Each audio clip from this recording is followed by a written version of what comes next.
Muy buenos días Bonjour a todos los que están reunidos à tous ceux qui sont réunis hoy domingo aujourd'hui dimanche 23 de febrero de este año 23 2025 février en 2025 los diferentes países dans les différents pays y también et de même los que están escuchando ceux qui écoutent y leyendo luego et lisent ensuite esta plática de cette esta ocasión. causerie de cette occasion.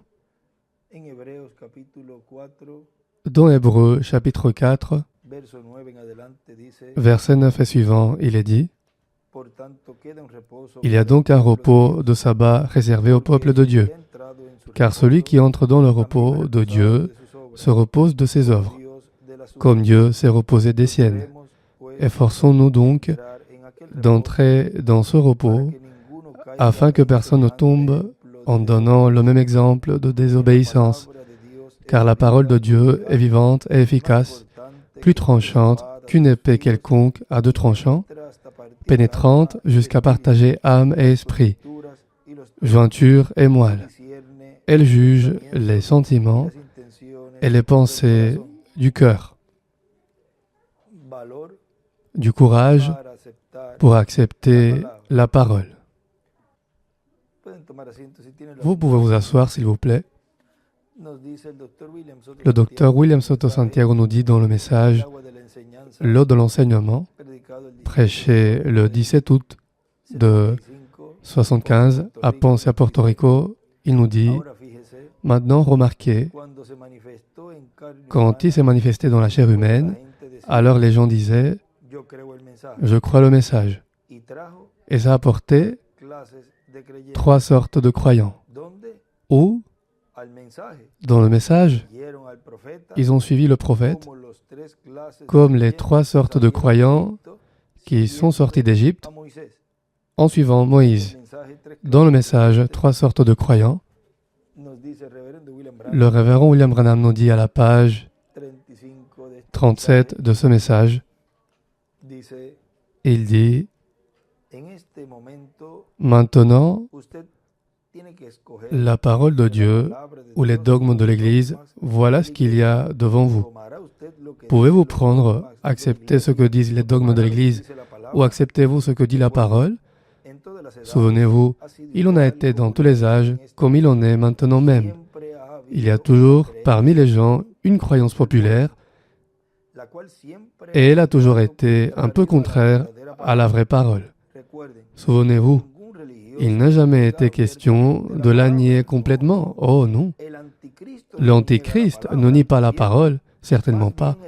Il prétend y croire, mais simplement pas dans sa totalité telle qu'elle est écrite ici.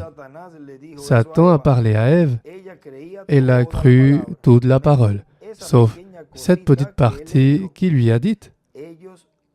Les gens croient tout de cela, sauf une petite partie.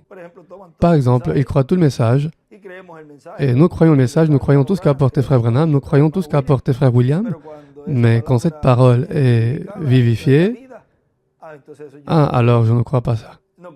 Je ne crois pas ce qui est en train de se passer. On a parlé d'une grande tente cathédrale où Dieu donnerait l'enseignement de la tente. Dans une grande tente, l'enseignement de l'enlèvement, la foi de l'enlèvement. Quand Dieu l'accomplit, non. Ce n'est pas comme ça, je ne crois pas ça, voyez?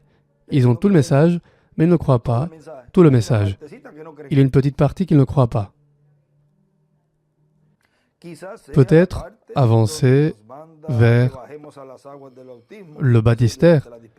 Ça, c'est durant la dispensation de la grâce, qui était quand on baptisait d'eau.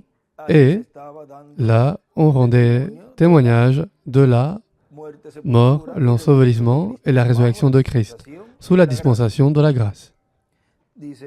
Il dit, ou peut-être autre chose.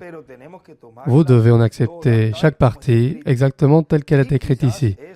Ça vous poussera peut-être à pratiquer de nouveau vos premières œuvres, mais ce que dit la parole, c'est tout ce qui compte. Ça a été la ruse de Satan, depuis qu'il l'a employé pour la première fois avec Ève. Ne mettre en doute qu'une petite partie de la parole. Il écrit à droite là, mettre en doute. Et elle fait toujours la séparation entre ces trois catégories de gens. La parole. Et il écrit là, la parole sépare les trois catégories. Dans chaque âge qu'il y a jamais eu, ça a été le cas. Lorsque Dieu envoie quelque chose sur la scène et qu'il identifie clairement cela, sa parole, et il y a ceux qui suivent, qui disent être des croyants, et qui le sont.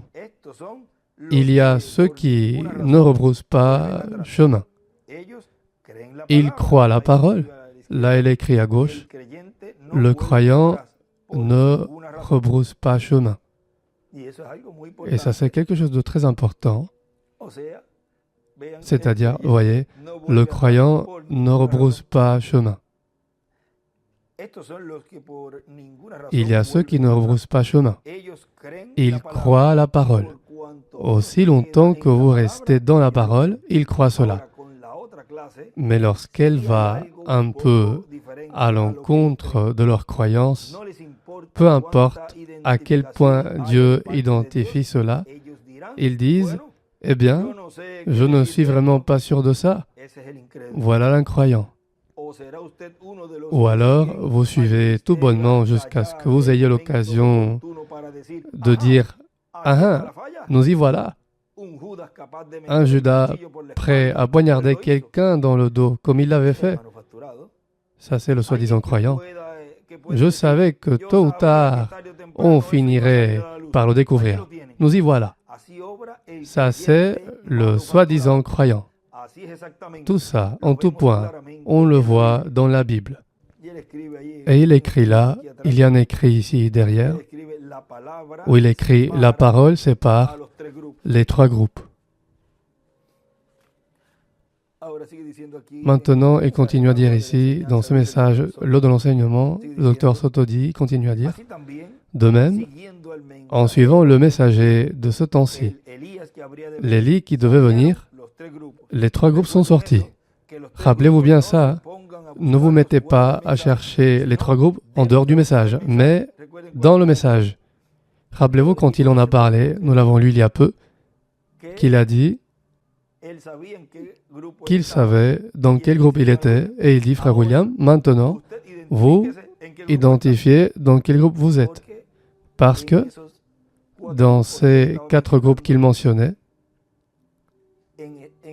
dans ces groupes, il y avait les croyants, les soi-disant croyants, les incroyants, vous voyez, dans ce qu'il disait de la parabole de la bonne semence. Lisons-le ici pour avoir cette image-là claire de ce qu'il a dit, de cette parabole du semeur. Voyons ici, dans Matthieu 13, Saint Matthieu, chapitre 13, verset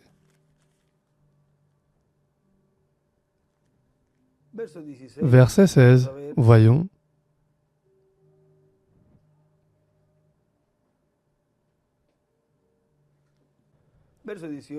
Verset 18. Vous donc écoutez ce que signifie la parabole du semeur. Lorsqu'un homme écoute la parole du royaume et ne la comprend pas, et il écrit l'évangile de Christ, le malin vient et enlève ce qui a été semé dans son cœur. Cet homme est celui qui a reçu la semence le long du chemin. Celui qui a reçu la semence dans les endroits pierreux, c'est celui qui entend la parole et la reçoit aussitôt avec joie. Mais il n'a pas de racine en lui-même. Il manque de persistance et dès que survient une tribulation, une persécution à cause de la parole, il y trouve une occasion de chute. Et l'écrit là, c'est un lâche. Celui qui a reçu la semence parmi les épines, c'est celui qui entend la parole, mais en qui les soucis du siècle et la séduction des richesses étouffent cette parole et la rendent infructueuse. Celui qui a reçu la semence dans la bonne terre, c'est celui qui entend la parole et la comprend. Il porte du fruit et un grain en donne 100, un autre 60, un autre 30. Et c'est là qu'il demande de quel groupe vous êtes. Voyez? Parce que là, il y avait les 3 groupes. Ici, dans cette parabole, il nous montre ces quatre terrains. Mais voyez, là, c'est on les condense dans le croyant, le soi-disant croyant et l'incroyant. Et là, il demande dans quel groupe vous êtes. C'est-à-dire que tous ceux qui, au temps de notre frère William, quand il a porté le message, là, on parlait à tous les groupes. Mais voyez qu'après cette parabole, là, dans ce même chapitre 13 de Saint Matthieu, c'est là l'œuvre des anges moissonneurs. Et après l'œuvre qu'il a réalisée, et les bonnes nouvelles qui nous apportait le docteur William Soto Santiago, après, c'est l'œuvre de la séparation, du tri. Maintenant, regardez ce qu'il continue à nous dire ici. Dans le message que je lis lors de l'enseignement, parce que le cycle ou le cercle est fermé chaque jour davantage. Et alors, quand nous voyons et regardons où en sont les 3 sortes de croyants, nous trouvons qu'ils sont dans le message. Dans le livre de citations à la page 9b, paragraphe 86, il nous est dit, le temps de la séparation est en train de s'établir. Là en haut, il écrit, le temps de la séparation, où Dieu appelle une épouse et où le diable appelle une église. Laissez-moi faire partie de l'épouse. Prions. Dieu bien-aimé, nous voyons l'écriture sur la muraille. Nous sommes au temps de la fin. Nous savons que de grandes choses sont devant nous. Mais pourtant, quelque part en dehors de ce gâchis, se trouvent encore des gens honnêtes qui ont été destinés à la vie. Il serait impossible qu'un homme ou deux le fasse, mais permet au Dieu que tous ensemble, nous puissions répandre dans chaque coin la bonne nouvelle que Jésus vient. Et il écrit à gauche la venue du Seigneur, que Jésus vient. Et voyons, puissions-nous répandre un peu de pain sur le chemin, un peu de parole, où que soient les aigles, ils suivront cette nourriture. Qu'elles viennent par le moyen des bandes, par la parole ou par un témoignage, les aigles la suivront jusque dans son quartier général. Car il est écrit, là où se trouve le cadavre, là s'assembleront les aigles. Et il dessine à droite une pierre angulaire, une flèche vers la pierre angulaire. Et en haut, il écrit, les aigles suivront jusque dans le quartier général, là où se trouvera la nourriture. Il continue à dire, le docteur William Soto Santiago, alors, comment est-ce que se produit la séparation des 3 groupes? Simple. Comme la chose qui a fait qu'ils viennent, c'est la même chose qui fait qu'ils se séparent. La même chose qui a fait qu'ils viennent, c'est-à-dire la parole étant prononcée, c'est la même chose qui fait qu'ils se séparent. Quoi? La parole elle-même. Comme la chose qui a fait qu'ils viennent, c'est la même chose qui fait qu'ils se séparent. Qu'est-ce qui a fait qu'ils viennent? La parole, quand elle s'est manifestée en chair, les a amenés. La parole, quand elle s'est manifestée en chair, les a amenés. Maintenant, regardez. Dans le message, reconnaître le jour et son message, à la page 17, page 16, il nous a dit, pour que leurs prophètes puissent se révéler en ce dernier jour, on ne peut pas le faire pour les trompettes de la fête des trompettes. Il a dit à travers Osée, je les ai frappés, c'est à Israël qu'il parle. Ou autrement dit, je les ai taillés pour les détacher par les prophètes. C'est ce que Dieu fait à son peuple. Et là, il dessine une étoile de David à gauche. Et il écrit, Dieu los reclama por les réclame par un prophète hacia arriba. vers le haut.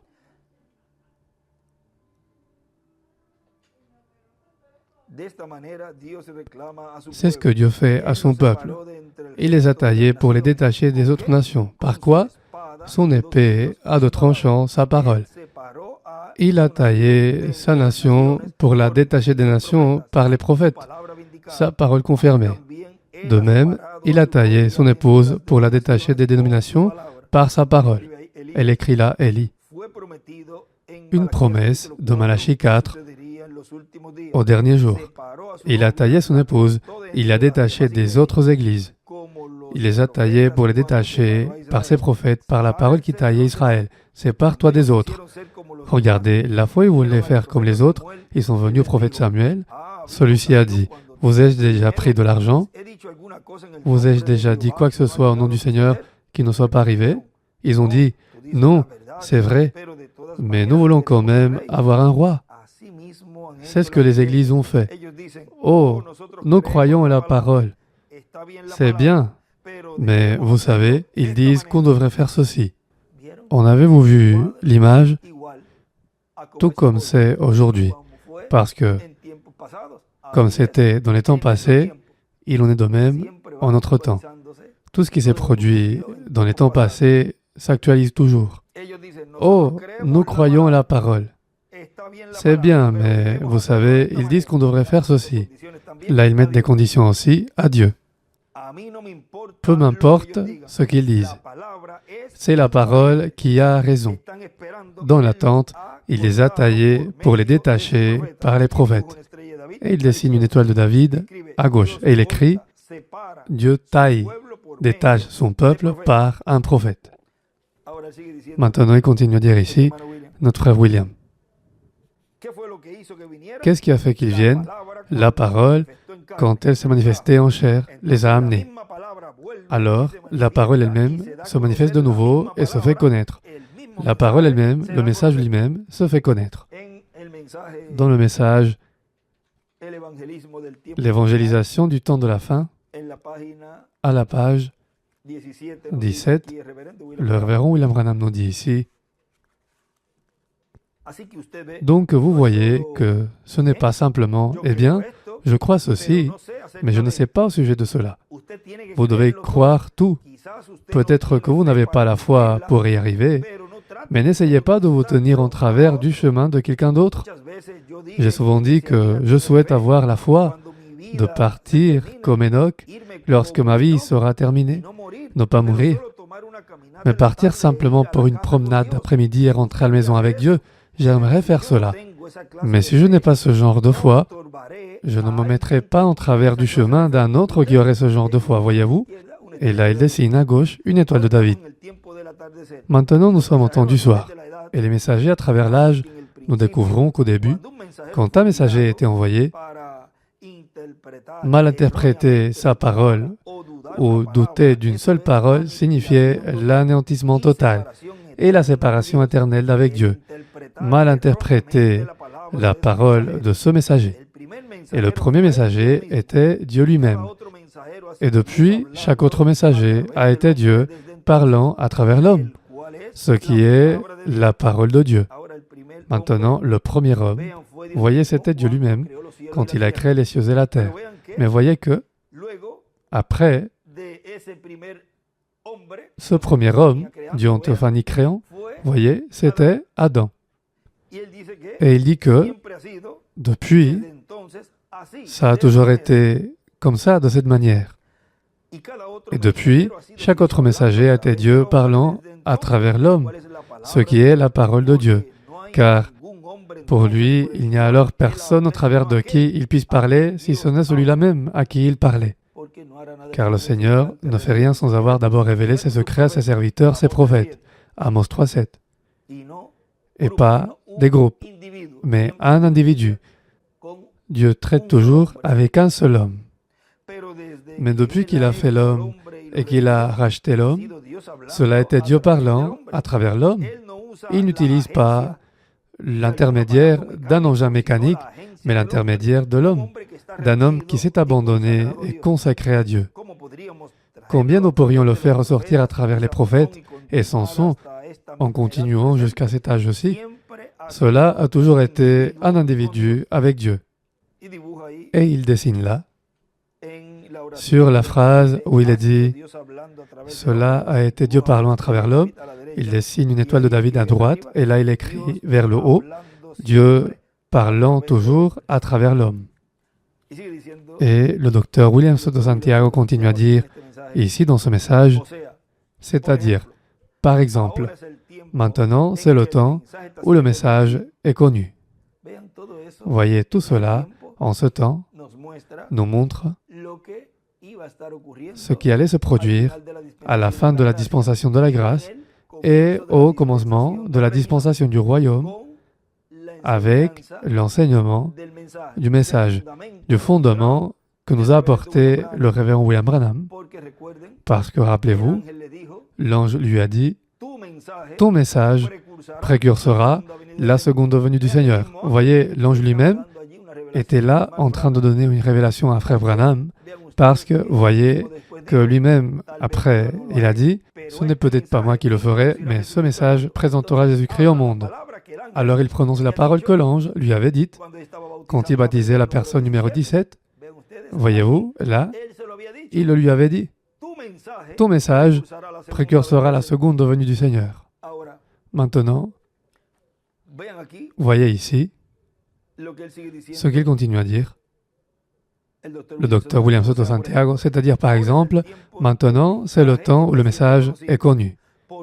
Parce que tout le monde dit, moi je suis dans le message, moi je suis dans le message, moi je suis dans le message.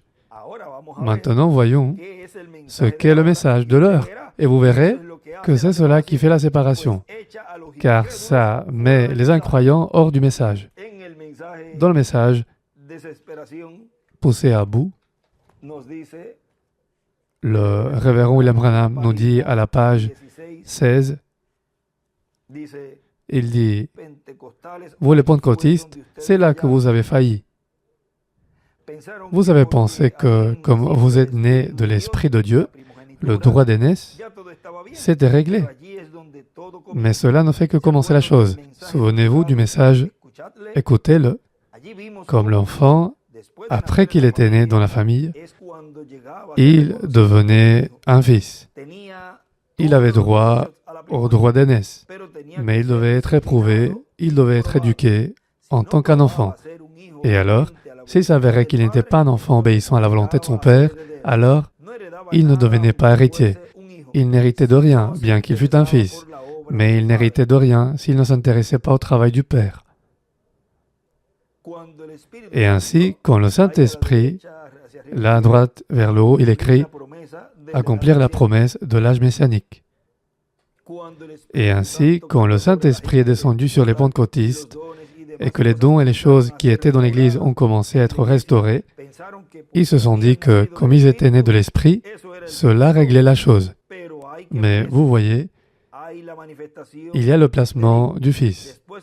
Et après que le Fils était avéré être un véritable Fils, alors il était amené sur une place publique, et alors on lui changeait de robe, et on le mettait là, sur une place surélevée, et alors ce Fils était placé, et celui-ci devenait l'héritier de tout ce que le Père possédait.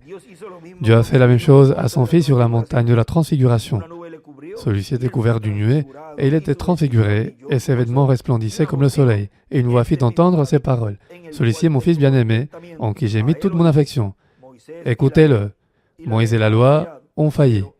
Et celui-ci, c'est lui. Il était placé. Et à gauche, il écrit l'adoption, la transfiguration, le changement de robe, égale le corps. Et il dessine une pierre angulaire et les âges, et la flèche, sortant de la pierre angulaire, signalant vers le changement de robe égale le corps. Eh bien, Jacob pensait que, comme il avait le droit d'aînesse, tout était fait. C'est ce qu'ont pensé les pentecôtistes. Elle écrit Jacob égale pentecôtiste. Et ils se sont mis à organiser les unitaires, les trinitaires et les trinitariens, ainsi que toutes sortes d'organisations, à faire des histoires et à se tirailler les uns avec les autres. Se tirailler là, il l'entoure. Cela prouvait que le signe n'était pas manifesté. Et il écrit, s'il se tiraille, le signe n'est pas là. La malice, l'envie, les querelles, mais c'est à cela que la chose a abouti. Et à gauche, il écrit le signe. Jacob s'est dit la même chose, mais une nuit, il a craint pour sa propre vie et il est tombé dans le désespoir. Quand il s'est dit ceci, juste là, de l'autre côté de la rivière, mon frère m'attend pour me tuer. Vous voyez, le droit d'aînesse qu'il avait reçu était la chose qui allait causer sa mort. Et parfois, cette même chose que vous avez reçue, ce Saint-Esprit, si vous ne faites pas attention, cette même chose vous condamnera à la fin. C'est vrai. Les eaux mêmes qui ont sauvé Noé ont condamné le monde. La chose que vous traitez de fanatisme pourrait être la chose même qui vous condamnera à la fin de la route. Et là, il écrit, la chose que vous traitez de fanatisme vous condamnera à la fin. Maintenant, il doit y avoir quelqu'un ou des groupes qui le traitent, qui parlent, qui blasphèment, qui critiquent de quelque chose de fanatique pour que toute cette parole s'accomplisse. Il doit y avoir le motif pour que Dieu puisse apporter le jugement. Il y a toujours un avertissement et il doit y avoir quelqu'un qui fasse quelque chose, voyez, un motif pour que ces personnes obtiennent ce qu'elles réalisent. Eh bien, Jacob était conscient du fait que sa vie était tout proche de la fin. Un messager est venu lui dire que son frère venait à sa rencontre avec 400 hommes armés. Jacob savait que son frère venait pour l'attaquer. La crainte s'est emparée de lui. Il a envoyé des hommes devant avec des bœufs, du bétail et des moutons pour donner une offrande de paix à Ésaü. Puis après cela, il a envoyé un autre groupe avec un autre tas de présents. Ensuite, il a envoyé un autre groupe, cherchant que ces choses le rencontrent premièrement, pour essayer de détourner la colère de son frère. Là, en face, il écrit aussi, pour qu'on ne l'oublie pas, il écrit, la chose que vous traitez de fanatisme pourrait être la chose même qui vous condamnera à la fin de la route. Il écrit aussi en face. Il est dit encore, alors il s'est mis à penser, cela ne l'arrêtera pas parce qu'il est probablement plus riche que moi. Il n'en a pas besoin. Ensuite, il a pris ses femmes, ainsi que ses petits-enfants, et les a envoyés de l'autre côté, afin qu'Ésaü les voie. Certainement qu'il ne tuerait pas tous ses propres petits-neveux et petites-nièces. Ésaü s'est donc calmé et il ne les a pas tués. Dieu sait comment avoir un homme. Et là, il dessine une étoile de David à gauche. Jacob a traversé le ruisseau. Là, il s'est agenouillé. Vous savez, il était en quelque sorte une espèce de petit escroc avant cela. Jacob signifie un trompeur, et c'est ce qu'il était. Mais quelque chose devait lui arriver. Là, pendant qu'il était dans le désespoir, là, quand la mort se tenait devant lui. Ce soir, il se peut qu'il y ait des hommes et des femmes qui sont assis ici, et devant qui la mort se tient. Et la seule façon pour que vous soyez en mesure d'obtenir la chose que vous désirez, c'est de venir avec désespoir et de dire « Je dois l'avoir ce soir, je dois l'avoir maintenant, sinon, c'en est fini de moi. Demain, c'est trop tard. Je dois l'avoir maintenant. » Quand vous priez pour le baptême du Saint-Esprit, le signe, ne dites pas « Eh bien, je vais donc aller essayer. » Et quand vous arrivez ici, vous vous mettez à parler avec le Seigneur très tranquillement et vous dites « Seigneur,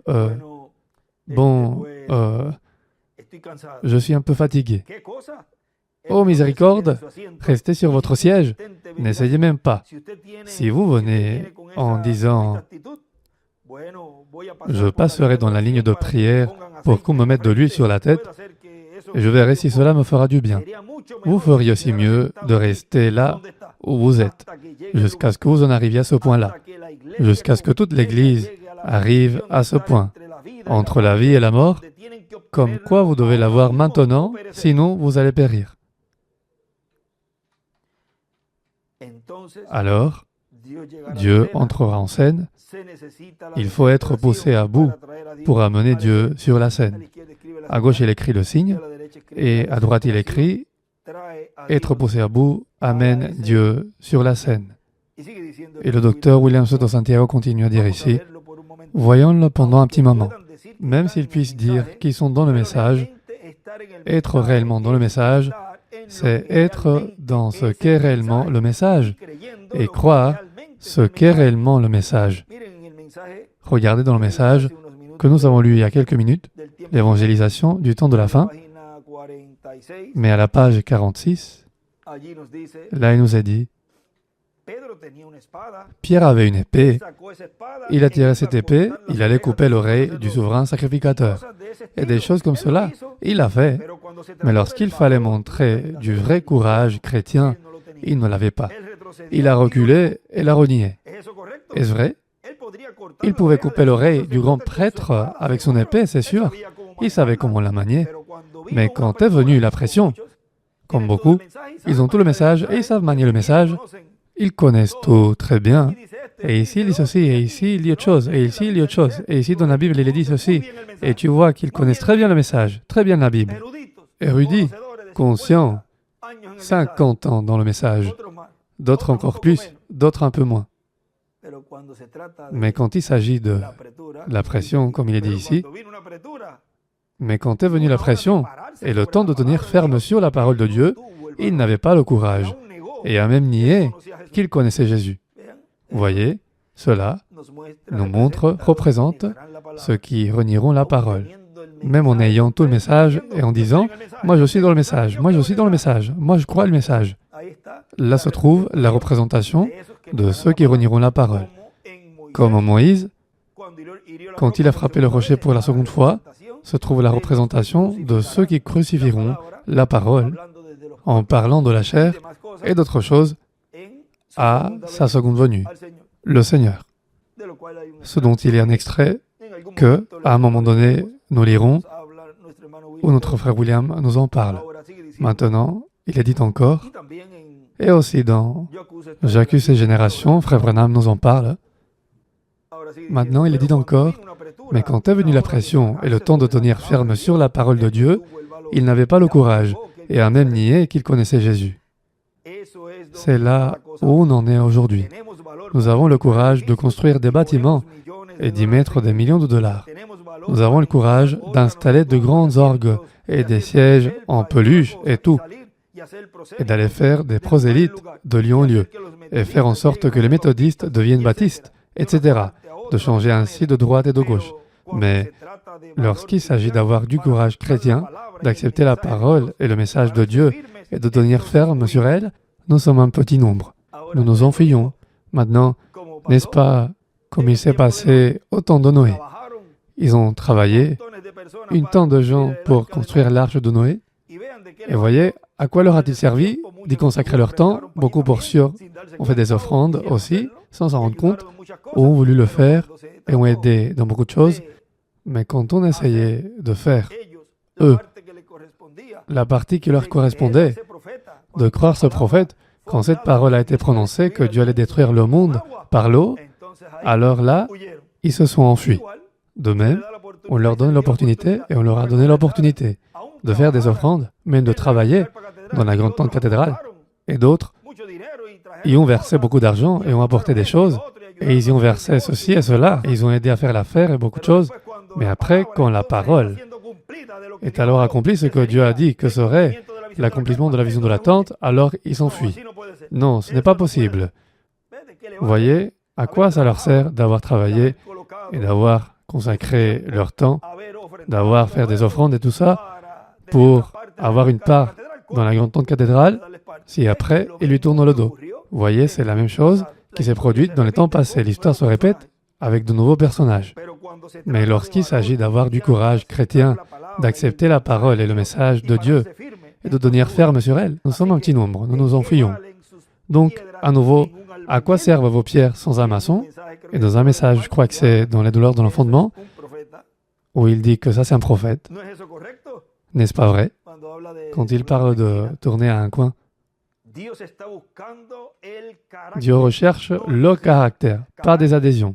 le caractère. Eliezer, lorsqu'il est parti chercher l'épouse d'Isaac, il a sué jusqu'à ce qu'il ait trouvé un caractère. Rappelez-vous, Abraham l'avait rendu responsable, comme Dieu nous rend responsables. C'est vrai, nous les prédicateurs. Cherchez mon épouse. Dieu bénisse votre cœur.